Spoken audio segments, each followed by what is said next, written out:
Wandersong, Temtem, A Hat in Time, Ikenfell, some of my all-time favorite games, and they're all published by Humble. Humble Games is the game publishing division of Humble Bundle, and they've set the gold standard for indie titles. If a game was published by Humble, you knew it was going to be good.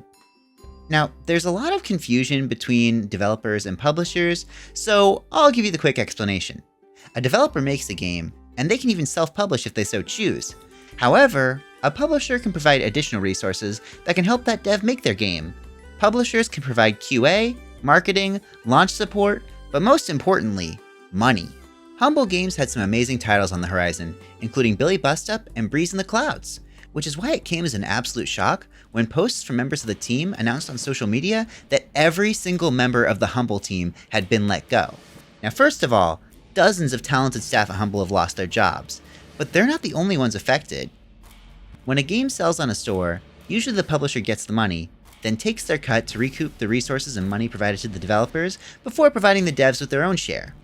But with no one at Humble anymore, who's gonna give that money to the developers, huh? And that's not all. What about the QA and marketing that they were promised? What about the money that the developers with games in progress need to finish their projects?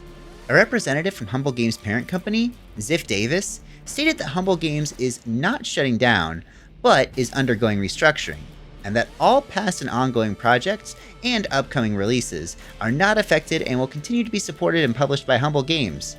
But, who's providing that support? What resources can Humble provide when the entirety of their team is gone? Laying off the entirety of a company isn't a restructuring, it's a shuttering. And you know the worst part? This announcement is allegedly gaslighting those impacted by the so-called restructuring. According to Chris Radley on LinkedIn, the entirety of Humble's staff is gone, and all of its operations have been given to a third party to do. The cherry on top is that this announcement was likely written by AI.